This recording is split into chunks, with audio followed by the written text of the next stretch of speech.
The Starfleet life with the USS Dauntless. Are you brave enough to be a Starfleet officer?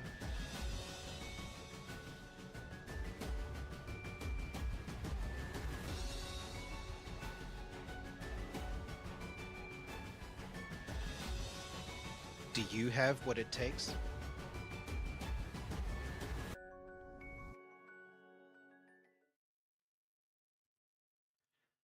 Greetings, everybody.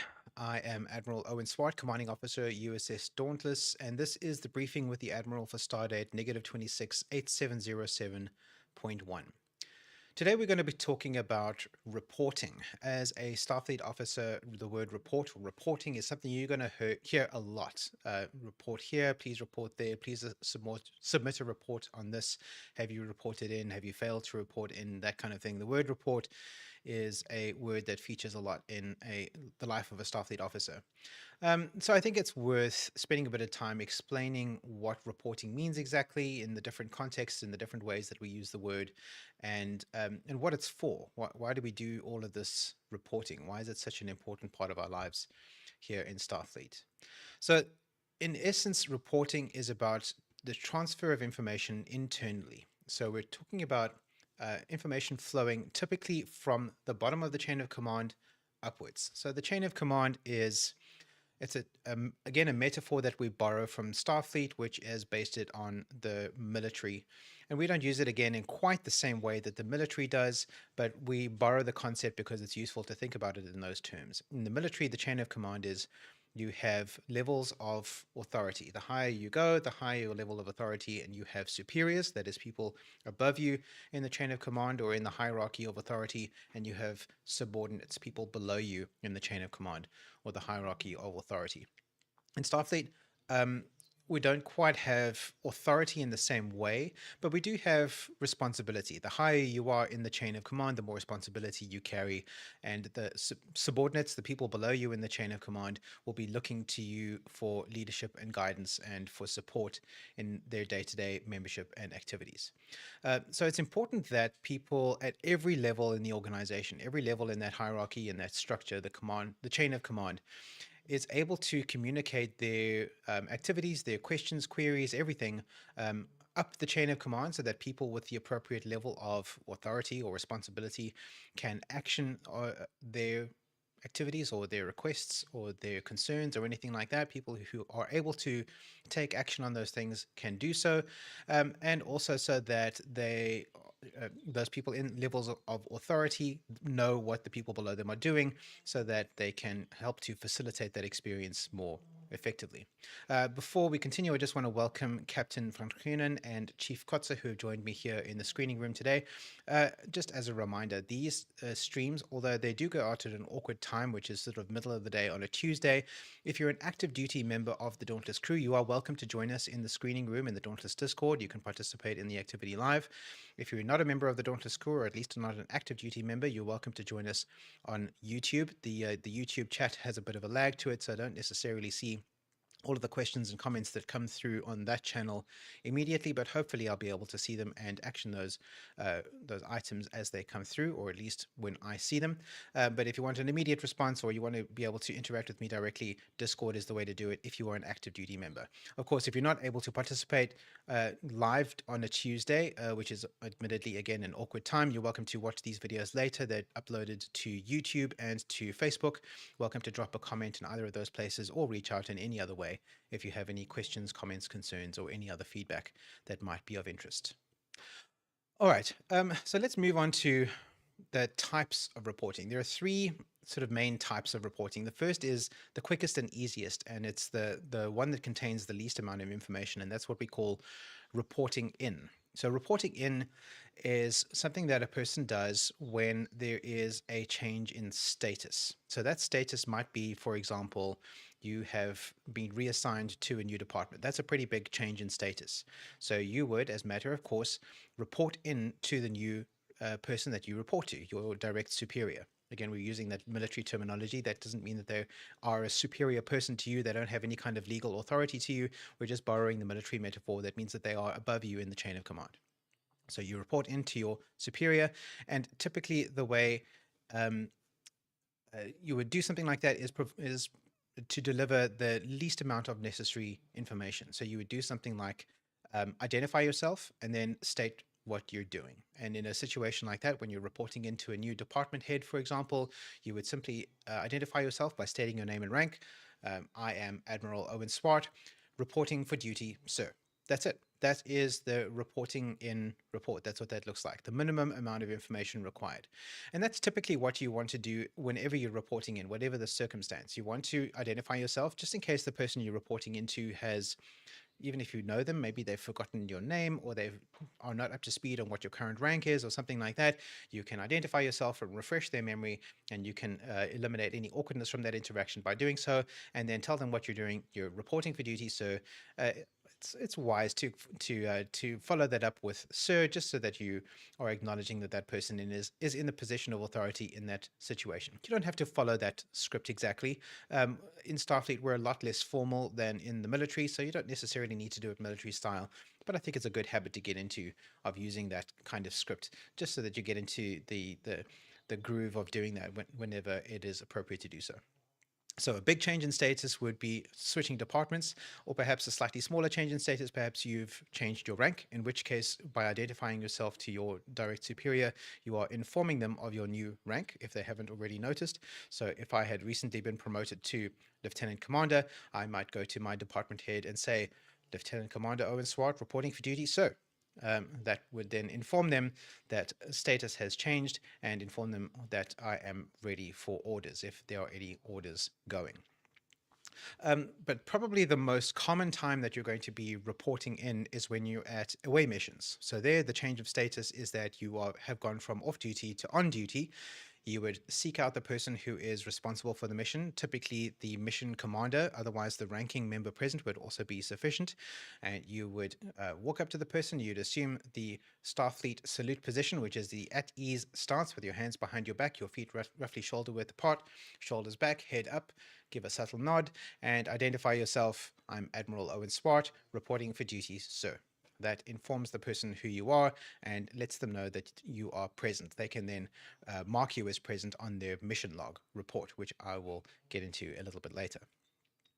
So that is reporting in. And reporting in is quite important because it lets whoever is in a position of authority at any given moment know who is available and who's ready and who's there. If you've participated in a mission, it's important that you report in with the person who is in charge of that mission so that they can record you in their report. And that's how that information starts to flow. So you've generated that information by reporting it. By reporting it to the person above you, they can then include that information in their reports that goes further up the chain and so on. And we'll get into that information flowing up the chain in more detail as we go. The next type of reporting kind of relates to reporting in, and that is activity-based reporting. So this is when you are relaying information about things that you're doing to the people above you in the chain of command. So if you have attended a mission, you want to inform your department head that you have attended that mission. Or if you have, that's not the best example. We'll go into more examples about that kind of thing later. Let's say that you've commanded a mission. That's a much more comprehensive example. So you've commanded a mission. You and several other crew members joined for a movie night, for example. You were the ranking officer present. You were the away team leader, and you have to report the activity that a mission happened. It's your responsibility to report who attended. So you have to provide a list of everyone that reported into you during the course of that mission. So you need to be keeping that list while you're commanding that mission. You also need to report what was done. So it can be as simple as we went to the movies. That's a sufficient mission report for a movie night. If you want to include more detail than that, you're welcome to do so. And that is then submitted to two groups of people. So mission reports will go directly to the Chief Operations Officer of the USS Dauntless, who will then compile all those reports for his reports at the end of the month. But also a copy should be included to your department head. And it can be either a copy of the actual report you're sending in the moment, or it can just be included in your crew report. We'll go into crew reports a little later, mentioning the fact that you participated in that mission. So that mission report, again, gives the information about who attended the mission, what was done, and is delivered up the chain of command to the Chief Operations Officer and to your department head so that people can see that the mission happened and who all was there. Other activity-based reporting might relate to challenges. For example, if you're participating in the linguistics challenge, then the activity-based reporting is automated because you're using the Duolingo system. Every time you complete a lesson, you are allocated XP using the Duolingo system, and that is updated on the report. There's nothing you have to do extra in order to report your participation in the linguistics challenge. In the fitness challenge, there's a little bit more required of you. If you've logged some steps on your personal device, on your PerScan or pad, you need to open up the Stride Kick app on your pad and make sure that those steps have synced up to the server. That's how you report that activity. You just make sure that that has been done. It's largely automated, but it does require a little nudge from you every few days. Just open up the app on your device and make sure that that has synced up, and then that gets reported up to the relevant people there. In the case of the fitness challenge, that would be the chief medical officer who's looking at that report. If you're participating in something like the reading challenge or the combat training challenge, there you have to log your participation manually. You have to submit a report on the relevant channel on Discord detailing what you've done. In the case of the combat training challenge, you'll need to give us a detail of what you trained, how long you trained, what system you were training in, and when that happened, so that that can be logged against you at the end of the month. In the reading challenge, it's similar. You have to open the spreadsheet, which is again linked in the appropriate channel on Discord, and put in what book you read, how many pages, and that kind of thing. That can then be collated. So you have to submit that report manually in both of those challenge examples. So those are examples of activity-based reporting. And then we get to the third main category of reporting, which is scheduled reports. So these are reports that happen regularly. Most scheduled reports happen on a monthly basis, and typically around month end. So month end is a relatively busy period here in the Dauntless, because that's when all of this reporting paperwork, I don't like to think of it in terms of paperwork because none of it actually happens on paper anymore, but this is the time when all that kind of thing is going on. So this happens in several tiers. So the first tier is that mission commanders, that's people who have commanded missions during the course of the month, need to check and make sure that all of their mission reports have been submitted. I actually prepared something. I wanted to show you what that looked like when you're submitting a mission report. So this is a process that has changed a little bit recently. We were able to use a tool called Trello, which is the tool that the operations team uses to manage those reports behind the scenes. But there have been Atlassian, the company that produces Trello, that hosts it, have added some restrictions onto our account, which means we are limited in the number of user licenses we're allowed to have. So we've had to restrict access to only the operations team and the senior staff. So for everybody else, if you want to submit a report, you're going to have to do it the old-fashioned way for now. And that means going to the Dauntless main computer. That is our internal website. You go to the applications and report forms section down there, and there you will find this page, the Dauntless mission report form, which is a Google form, looks like this, and you can fill in all the relevant details. You identify yourself with your email address, you can choose which away team attended the mission, if any, and then the reporting officer, so this is you. You can also include if the mission commander or away team leader, if that wasn't you. So if you are reporting on somebody else, which this form allows that to happen, the name of the mission as listed on the Dauntless Google Calendar. So this is something that comes up from time to time. Please make sure that we're using the same name for the mission in all places, if at all possible. So if you go to the Dauntless Google Calendar, I'm not going to pull that up right now because there is private information in there, but you pull up the Dauntless Google Calendar, you'll be able to open the relevant event and pull the actual event name from the calendar, and you can use that in your report as close as possible so that we don't get confused about which mission we're talking about. Some of these missions can have very similar names, or we can have the exact same name but different missions on different dates. So we want to make sure that we're being unambiguous about which version of the mission we're talking about here, and we'll put that in the name of the mission there, the date of the mission, just to be sure, what happened. So this is your description of what transpired at the mission, what happened, who did what, did we watch movies, did we go for dinner afterwards, did we go rock climbing, did we go for a hike. Any details you'd like to include can be added in there. It's a free text field. Then you want to put in the roll call. So this is the list of who was there. You want to be sure to include in this list who was in command of the mission, although that's mentioned higher up. You want to mention it again here just in case. And you would also please record anybody who attended in uniform. This is because for rank promotion purposes, attending a mission in uniform counts double. So you are recorded as having attended the same mission twice if you attended in uniform. And then we ask that you add any supporting content. Photos are the preferred version of this. So if you've taken photographs of people at the mission or screenshots of if it was an online mission, you would upload those here so that they are visible with the report. That report is then transmitted to the operations team, who can then coordinate it from there. So there is a deadline. I think it's the 1st of the month. So once you've completed a month's worth of missions, please go through and make sure you have submitted reports for all of your missions during the month. We generally recommend that you submit the report within 24 to 48 hours of the mission completing, just so that you don't forget the details. But those do need to be in by the end of that month, or else they just go away. And then anybody who might have joined that mission loses the recommendation, is the recognition they would have received for having done so. So please make sure your mission reports are in on time at the end of the month. There will be reminders for that kind of thing that prop up in Discord in the bridge. Captain von Cronin says, "Poof, disappears."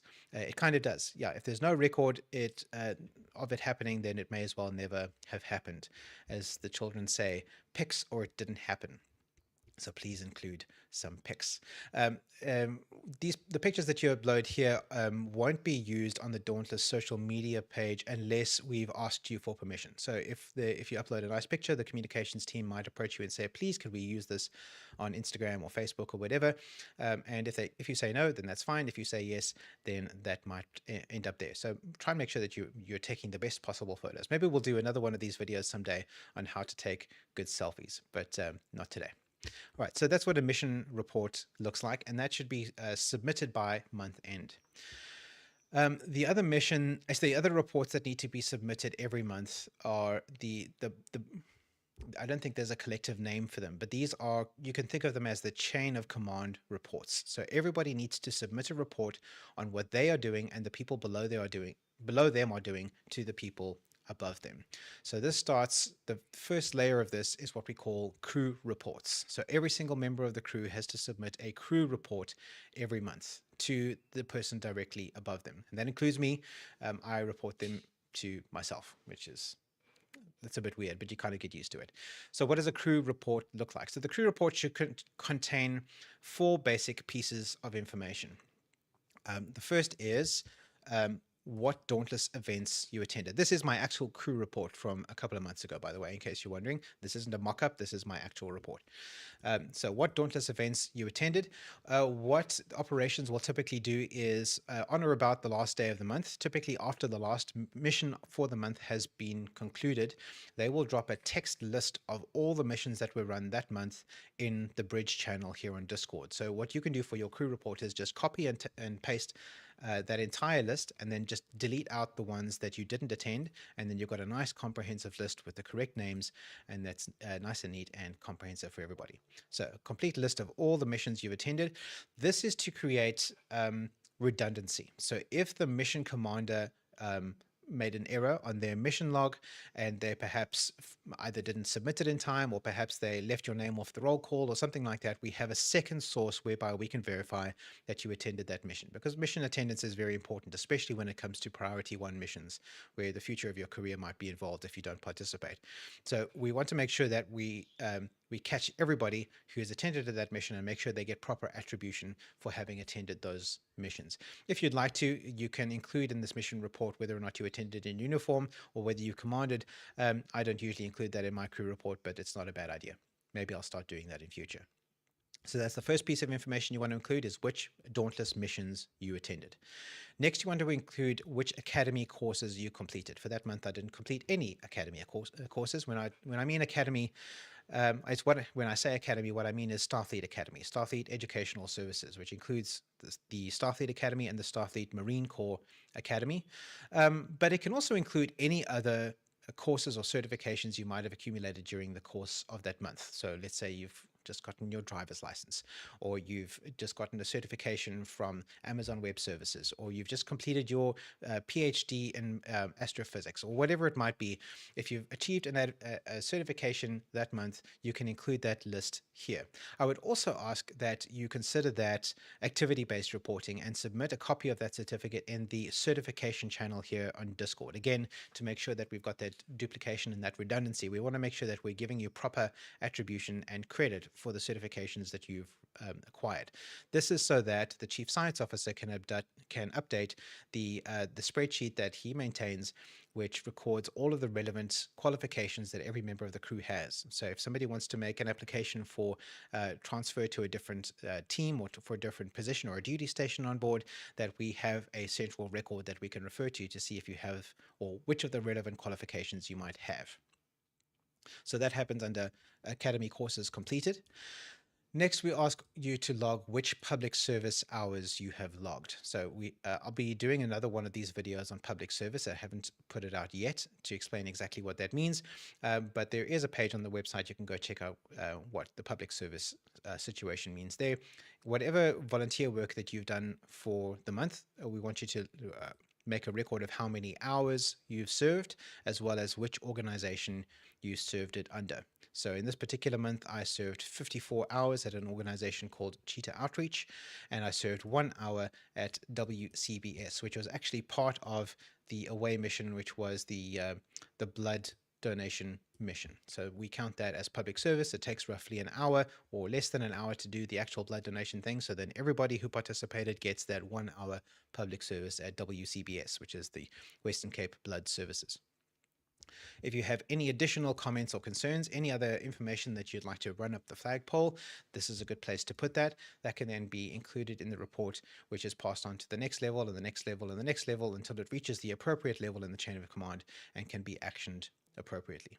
So that's what the crew report looks like. Generally, you would drop that into your department channel in Discord so that your department head can see it. The department head is the person that needs to receive and collate these reports. Beg your pardon.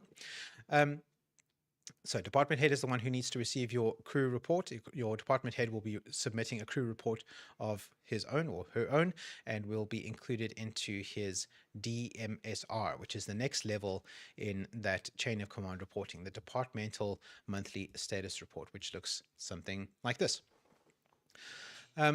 So here we have a checklist of items that looks like this is what the department head would have to submit every month. So this is the actual medical department monthly status report for December 2023. I've deleted the only other name in the department except for my own, just to protect people's privacy. But you can see it has some similar features. So the first question it asks you is, have you made contact with all members of the department? So it is the role of every department head to reach out and make contact with every member of their team.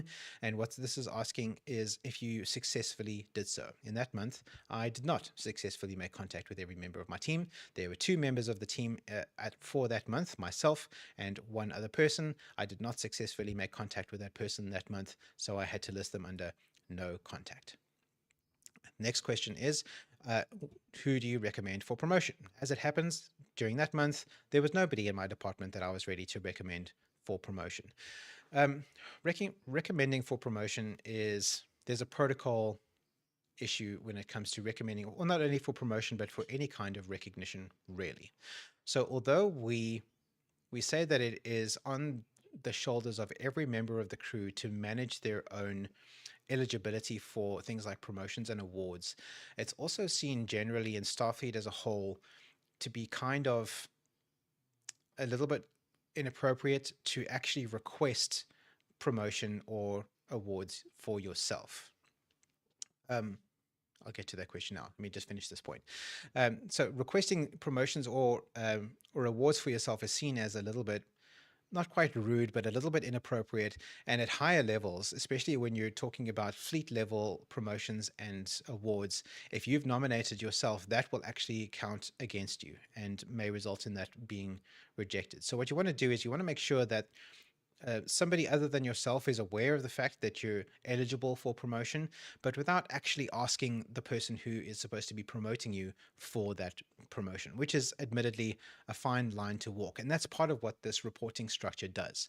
It makes sure that the people who need to see that you've done the activity have seen it, they've received that information, and they can action it accordingly. Typically on the Dauntless, we do that as part of what we call the crew evaluations process, which happens at month end every month. This reporting happens as part of that crew evaluations process so that the command team can look at every single member of the crew and see who is eligible for promotion, who we think is deserving of promotion, and then we can process those promotions there and then. We will sometimes do promotion runs during the month, especially if we've got new recruits, because new recruits can advance quickly through the ranks. But once we have a stable crew, then we'll typically only be doing promotions once a month as part of this month-end procedure. Captain Verkernen has a point of clarification. Contact also equals team members being active on various platforms like Discord. Quite right. So in terms of the departmental monthly status report, have you made contact with all members? So it doesn't necessarily mean that you've received a formal crew report from any member of your department, although ideally that would be the case.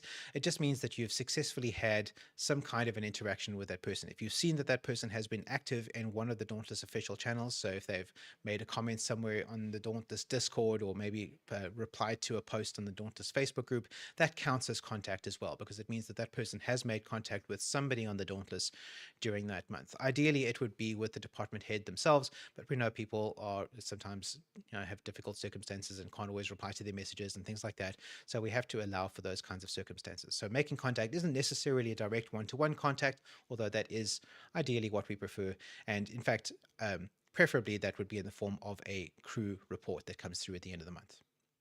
So recommendation for promotions, this is really how we get promotions action. So once a department head has determined that a member of their team is eligible for promotion, if they feel that it's justified to do so, they will recommend that member for promotion to the command team, who will then action that promotion during the crew evaluations at month end. They will then list the department activities. So this is a little bit different to individual person activities. This is activities that the department itself has facilitated. So in the case of the medical department, they facilitate the monthly fitness challenge and also a bunch of away missions. So a few months ago, we were running 2 5K runs for the entire crew every weekend. There was a Saturday one and a Sunday one.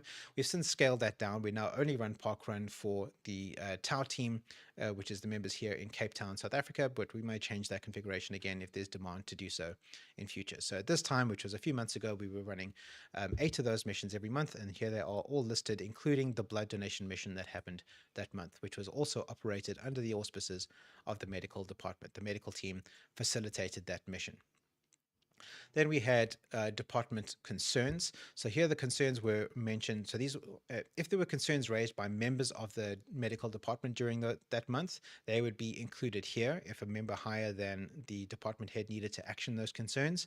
In this case, this was only listed by the department head himself, who was me that month. I was acting chief medical officer during December last year, and my comments there was that my run has ended and no suitable replacement has yet been found. So there was a public timed free 5K run that was happening every Sunday in parks around South Africa, which was how we were facilitating this multi-vector away mission on Sundays. But that event was cancelled in December and has not yet been reinstated, which is one of the reasons why we only do it on Saturdays now. Then we look at public service hours that were logged during the month of December, and so because I was serving in multiple departments at that time, I was logging my public service under the command department being my primary assignment. So I wasn't allocating my public service hours under medical, and the other member who participated in that team that month, I wasn't able to contact them, and I wasn't able to learn what public service hours they served, which meant that I had to say none for my report, because as far as I knew, no hours had been served. So the department head submits this report to the executive officer every month. That happens again in Discord. Just a text file like this is sent through to the XO. The XO will compile all of these reports and submit it to me, the commanding officer. The XO, by the way, is the executive officer or the first officer. So the XO collates these reports and submits it to the commanding officer, and together they will incorporate that into the crew evaluations process. I'll do another video like this in which we go into more detail about the crew evaluations process as a whole, but this is an important part of it, which is worth talking about it on its own. So these reports go to the CO. The CO will then action any items that are relevant. So that means rank promotions if that needs to happen, if somebody needs to be reassigned to a different department, or if somebody needs some kind of special commendation, that will happen based out of the information coming from here. And then the CO will prepare yet another report that goes to the level above him or above me. So that will happen here in the Starfleet database. I'm not going to click through to the actual reporting system because that will display private contact information, and we're not going to do that on YouTube, but this is where that happens. This is what the database looks like now. Hopefully, if you're watching this video a few weeks or months in the future, you'll be seeing the new database, which will hopefully look vastly improved, but this is the one we've been using for pretty much my entire Starfleet career. So as a chapter commanding officer, I would go into the chapter section here, click on online MSR submission. MSR means monthly status report. And I would include any information from those collated departmental monthly status reports into a single report, my MSR, which I would then send to my superiors. So one copy goes to Starfleet operations, and the other copy goes to my direct superior, who is the regional coordinator for Region 8, which also happens to be me. So here we are, me reporting to myself again, but that's a thing you kind of get used to. I'm not going to show you again what a completed MSR looks like, but it looks kind of similar. It's got the same kind of information. It keeps a record of all of the crew members who have been promoted during that month, which academy courses have been completed during that month. Now, this specifically pulls from the academy itself. So whenever an academy course director completes a course allocated to one of the members in our chapter, it appears automatically in our MSR. In the MSR, it's not appropriate to include any external certifications, so driver's license or degrees or first aid certificates or anything like that. We don't include that in the MSR because this is now Starfleet only information. So this is going to go up the chain and report to the people above me in the chain of command.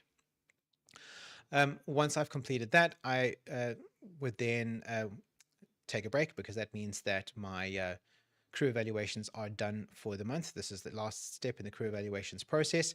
And then I switch hats. I change into my regional coordinator's uniform, and I log back into the database and go to submit my RSR. I think I can show you this without personal information. There we go. Yeah, so this gives a much more comprehensive list of all of the MSRs from the entire region. I'm going to just scroll up and down there so you can't see what's in there. I am required to fill out every single one of these fields, which gives any information about activities that have happened in our region that month, any concerns that we might have, anything that we've got coming up, any plans, any issues that relate to individual chapters in my region. Once all that information has been updated and I've confirmed that I've received MSRs from every chapter in my region, I then submit this. It goes off to the Chief of Operations Starfleet, who will coordinate that into his report, which I don't see. I don't see the Chief of Ops' report, but it goes to the Commander Starfleet, who is the leader of the entire Starfleet International. He and his deputy, the Vice Commander Starfleet, who at the moment are is Admiral